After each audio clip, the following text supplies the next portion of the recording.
RWBY Volume 5, Episode 3, Unforeseen Complications. Now, before I get into this review, I believe I mentioned this during my last week's review as well, but if any of you guys have any tips on how to not have my reaction videos blocked worldwide, I would greatly appreciate that, because I really want to do reactions for this whole volume, and I love doing it for the first episode, but every time I try to upload it or re-upload it or switch something, it hasn't worked, and I don't know what I can possibly do to not get it blocked. I can't even put it up for free. It's just completely blocked. I don't know if Rooster Teeth just doesn't like me or what the deal is, but everyone else, a million other people have the exact same reaction. It's how is my video blocked and everyone else gets to put theirs up? So seriously, if you guys have any tips, I just don't know what is the deal. Because when I see other people's reactions, it's the whole episode, including the intro and outro, all that stuff is still there.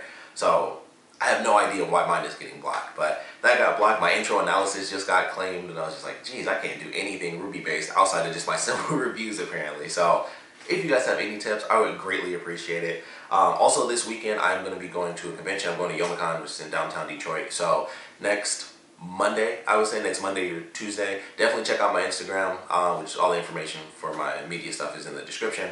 I'll most likely be seeing some RWBY cosplay, so if you guys just want to see some random cool cosplays, check that out. It'll be other stuff as well, but I assume I'll see a lot of RWBY stuff because I always do every year. So definitely be getting some RWBY cosplay pics and whatever else is really great at the convention. So if you want to see some cool convention stuff around next Monday or Tuesday, those should be going up on my Instagram account if you want to check them out. Also this Thursday, as always, I will be doing my RWBY Grim Eclipse upload, so check that out. It'll be episode 2 for my Let's Play that game if you're interested. But to get into the actual episode itself, it was good.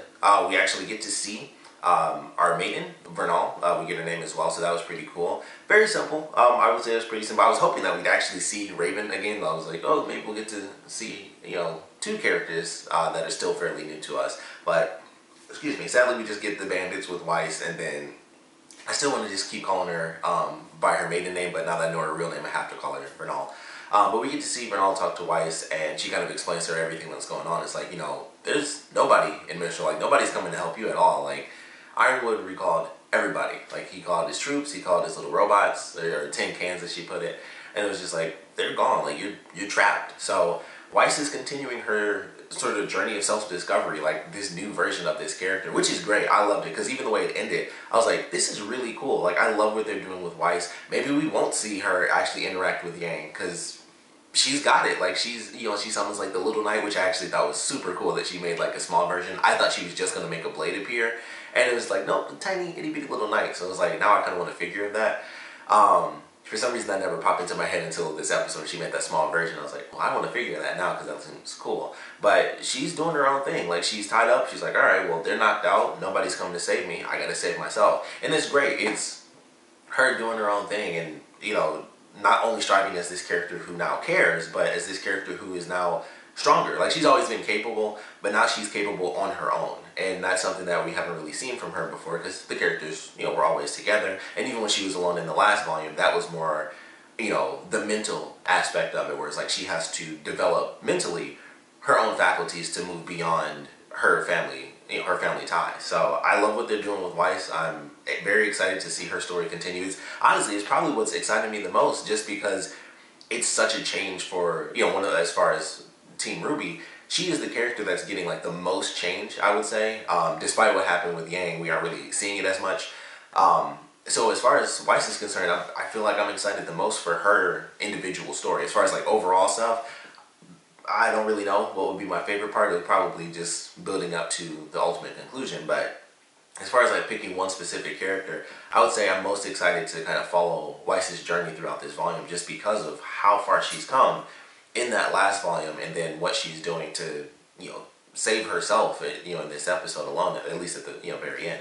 So I thought it was really cool. I love what they did with her character. Very simple, but it was great. It was just little stuff like that where she kind of went back a little. It's hey, the only thing that's going to be complicated is when my sister gets here, because she's badass and she will destroy everyone. And then when she finds out that her sister won't be there to help, she's got to do it herself. And I can't wait to see how that continues to develop, her character. But there's some other really great stuff in this episode. We find out that Ozpin is basically this reincarnated spirit. That's been happening for centuries. He was cursed by the gods because he couldn't beat Salem before, so He's been doing this for a long, long time. That throws out my theory. I thought he was one of the maidens, and there was like maybe something special going on with him. But I don't know. Apparently that is not the case. He is just like this little thing. It totally fits too, because I had a theory, and no one will see this now because it got blocked. Or I don't know, whatever happened with my intro analysis thing. One of my theories was that Ozpin was actually, I think a lot of people thought this, that he was one of the maidens. And I thought he was probably the maiden for destruction, because people, put their faith in him, and, much like the Wizard of Oz, people saw this one character and it's like, he is this thing, he's almost like this godly entity. And then it's just like, it's just a normal dude who doesn't really know everything, and that kind of leads to the collapse of a lot of stuff, both in the Wizard of Oz as well as actually in RWBY, where people put so much faith in these leaders and it all fell apart. And I thought maybe he was that maiden because of just simply due to that destruction, if they were following it kind of story-wise. But that turns out to not be the case. He is just like, little floaty head spirit that kind of goes from one body to the next, and he retains all his memories. And I thought that was cool. And, they even bring back some old lines. As soon as he said it too, I was like, oh, we're about to get some really good, revelations here. Because he was like,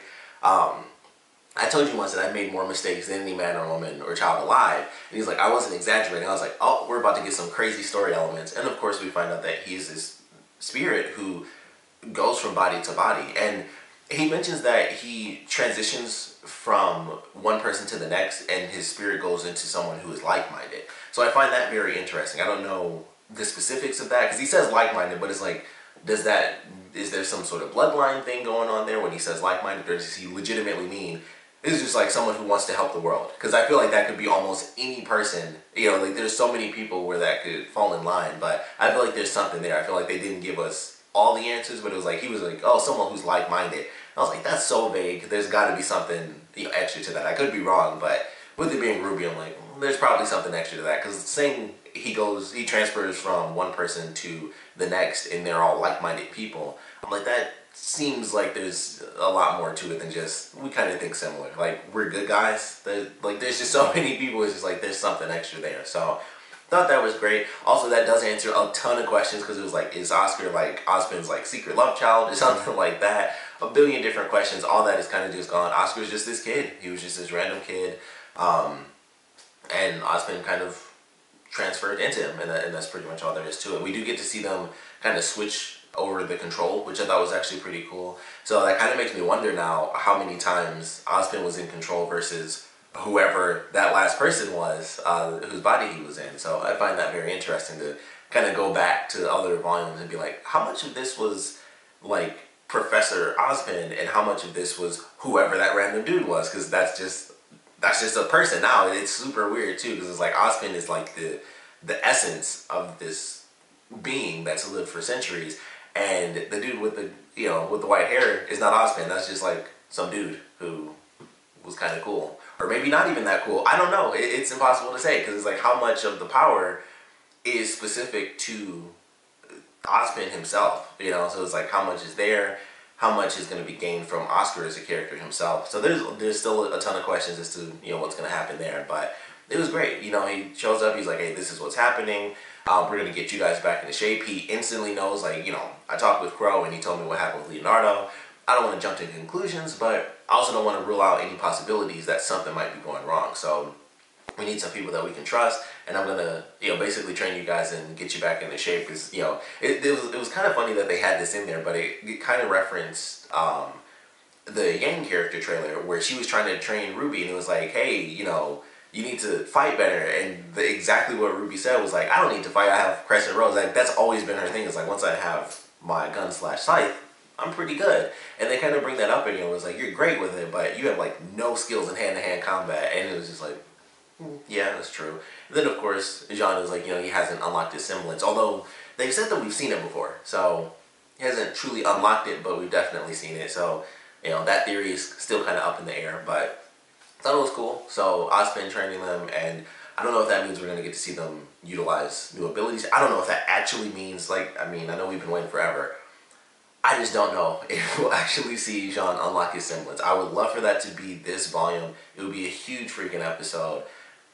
I don't know if we're going to get to see that, but I would love to see it. If that was like their special, end of the year episode with them training, and that's when we get to see Jean officially unlock his semblance and we find out exactly what it is, that would be a great way to end things out and then, you know, come back next year. But I just don't know. Like, we've been waiting for so long. I'm like, every volume, I'm like, here's this moment where it could totally happen right here, and it doesn't end up happening. Something takes its place. So I would love to see that happen. I don't know if we should really get our hopes up. 5 volumes now.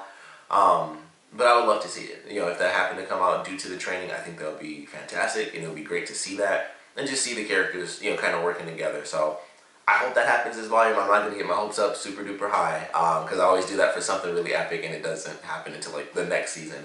So I won't get super hyped for that, but I would still love to see it just like everybody else would. I would love to see that this volume, but it's great to get that story explanation from, you know, Ozpin himself and exactly where he comes from, you know, the fact that he was cursed because he failed to stop Salem in the past, which, you know, definitely shows how old she is. So there's a lot to that. There's definitely a lot to that, and it does make me wonder certain elements of her character with how powerful she truly is. Because of course she knew Ozpin, and that kind of explains why now she's literally known him this entire time. I would have to wonder if she's changed bodies, but I doubt it because of the fact that she's got like the Grimm stuff going. So I would have to assume that that was her as, you know, back in the day, I guess. She may have been one of the gods, or, you know, a big theory out there is that she's just a human Grimm and somehow she got, you know, the essence of Grimm, which totally makes a lot of sense because she does look human. And the fact that she has, you know, the black veins and all that is basically that the goo or whatever, the essence of Grimm is within her body. And that's the only reason she can just live, you know, forever like Grimm do, unless they're officially killed off. So totally makes sense now. Like, that theory kind of holds up that she could totally just be a human that happened to gain that ability that was supposed to be kept away from humanity, and she took it, and, you know, that's why she's in that area, and the gods wanted to stop her. Unfortunately, Ozpin, you know, he couldn't do it, and then they were like, well, now you're going to be stuck doing it forever until she's dead. So he's got to, you know, kind of finish things off. But great storyline, great explanation. Then, of course, we have our other story, which goes to the Belladonna clan, which I thought was pretty sweet. And we see Blake's dad, you know, he kind of talks to everybody, you know, they got press out there and everything. And he makes a speech, and it's like, you know, this is what's happening. This is what's happening with Adam. This is what, you know, happened with the White Fang, and how, even though I don't agree with where things went, you know, Sienna Khan, I do believe that she had, you know, great motive. Like, what she was fighting for is what I still think we should fight for, just not in the way that she was doing it. And of course, he doesn't know that Sienna is actually dead. So, you know, like, there's just a lot of difference there because of that communication with the distance now. But it was really cool. I like that scene, even though not much really came of it. I like that because it was starting to, it almost expanded a little bit what was going on, because it was kind of closed in. It was like, okay, we have like basically these 4 characters. We have Blake, her mom, and her dad, and then we have Son. And it's like, all right, we have these 4 characters, and then we have like our couple of villain characters with Adam and Alana. I swear I cannot freaking remember that girl's name. I was saying like Ileana for the longest time, which is wrong. I want to say Alana. I hope. I swear I just can't. Or Ilya. I think it's Ilya. I swear I keep forgetting the name. But we have like these couple of characters, and the way they kind of did this episode with, you know, Blake's dad kind of giving this whole story where it's like, you know, this is what we should do and how we have to go here and we have to fight, you know, for the safety of mankind, like for humans, as well as our own equality. Like, we have to fight to our dying breath, basically. And, you know, there are all these cheers and stuff, and as soon as he said we need to go there and fight until it's done, all that cheering just was like, no, not really up for all that, because humans kind of suck. And, you know, why risk our lives for people that won't risk their lives for us? That sort of thing. So, of course, that's when, you know, the whole conversation comes about. And it's like, if you know, she called them traitors and everything. It's like, if you want us to fight, then what we need to do is, you know, fight against them, not for them. So it's an interesting moment, because I'm like, this feels like it's opening up to the actual, you know, all of Menagerie, pretty much. It's like everyone is now involved in this, and I think we might see some more characters kind of come out of this situation where people decide, I do want to fight. I do want to fight for the humans to show that we are equal and that we can, you know, coexist. And then I'm sure there will be other characters where, like, I've always felt this way, I'm going to go with Adam. So I think we're going to start to see that, almost like civil unrest a little bit. I don't know if they're going to go that far with it, but I feel like this could definitely be like that first little seed where before it was issues in the background, and then it's like, this is made public. Like, we have our leader speaking, and then we have someone calling him a traitor and calling, like, his family the worst of the faunas and stuff like that, and kind of pushing the idea of Adam being, you know, the leader and stuff like that. I thought that was great. I was like, this could lead to civil unrest. You know, you have these people who have been forced to live in this one place in menagerie, and it's just very interesting. You know, like they've kind of lived there in peace, but now the world's kind of in chaos. It's really, things are really off, and there are a lot of tough decisions that need to be made. So I think this was a really cool way to subtly open it up, because like I said, in this episode itself, there wasn't much that happened. Nobody really said like, yeah, I want to do this or I want to do that. But I feel like that's definitely the point of that storyline for this episode, is to kind of open it up to the citizens and be like, what do you want to do? Do you want to fight for humanity as well as equality, or do you want to fight for equality against, you know, humanity? So it's two sides of the coin, but it's very interesting. So I feel like that could be where it's headed, especially considering how distant they're keeping kind of Blake and Sun from the rest of the team. I feel like that's a good way to do that, and kind of keep that story entertaining, because I was really curious where they were going to head with it. And of course we have, you know, our characters that are definitely close to Blake and how that affects the story. But as far as it being like all of the White Fang, it does spread out even beyond that group. It spreads out to the citizens, both human and faunus alike, and obviously with them being in menagerie, it's all faunus. So definitely looking forward to how that's going to play out, and I hope that is where it goes, because I would actually love to see that, where it's just like you have this place where everyone kind of just coexisted. It's like, you know, this is where all the faunus are, we're just great in general, and then this moment kind of triggers this little bit of civil unrest, and it's like people now, even within this, the one place that faunus have as their own, almost becomes torn apart because of the fact that you have one half of the faunus, you know, family a little bit with the Belladonnas, where it's like, hey, let's fight with humans for our own equality, and then you have Adam, where it's like, let's fight against humans to gain our own equality, and basically, you know, let's just reverse the roles rather than let's balance the scales. So, you know, that's where we are, and I kind of hope that that's where it goes, this, because I think, even though it'll be chaotic, I think that would be very fun to watch, just to see how they kind of handle that, how the characters have to deal with that, and what that would do to the rest of the world, because you would have so many characters joining the White Fang, and then, you know, I guess at some point it would almost split into two different versions of the White Fang. So I don't know. I would love to see how that plays out, but I think that was really cool. Like I said, it was really simple in this episode, but if I'm throwing out, you know, obviously all my theories, that's pretty much all I'm doing. That's where I feel like it could go, and I feel like that was kind of the purpose of what we got from that scene. Even though not much really happened, it was like, this is going to spark some revolutions on both sides of the fence. Like, some people are going to go for, you know, the lighter side of just working with humanity, and some people are going to go with the darker side of it, which is destroy humanity and take over as faunus. So, you know, I'm excited to see where it all goes, but definitely a good episode, as always. Of course, we'd love to know what you guys thought about it, so please comment below. Let me know your favorite parts about it, your least favorite parts about it, and I actually want to know where you guys think Weiss's character is headed. With the way that they have her kind of going on this journey of self-discovery, I think that things should be fun for her. Or, well, maybe not fun for her, fun to watch. They'll definitely be interesting, just to see how she kind of learns to cope on her own. And I am very curious if she will ultimately end up running into Yang. Yeah, at this point, I'm almost already wondering if we'll actually see Team RWBY reunite, if that's even actually going to happen. That's what they're showing in the opening, but it's like, is that really going to happen, or are they just teasing us and that's, you know, next volume? Because that's happened quite a few times. So we'll see what happens there. But I would love to know your theories on, you know, where she's headed next, how things are going to play out. I feel like I asked that last week as well. I can't even remember what I asked in my last review, but Weiss has been doing some really cool stuff, and I'm just very excited to see where they take her character. So I would love to know your theories on where you think she's going, what's going to happen when she does break out. Is she even going to break out? Because I thought for sure Vernal was just going to be there at the end of the episode, like, you're not going anywhere, or, you know, something like that. But she's going to try to escape, and if she gets busted, I mean, she's dealing with Raven and then one of the maidens. That's not easy. Like, that's just not going to be easy. Even if she could make multiple constructs and bring out like 18 suits of armor, I don't think it would make a difference against those two characters. Even one of those characters, I don't think would make a difference, because Weiss, as strong as she is, she's not as strong as Raven, and she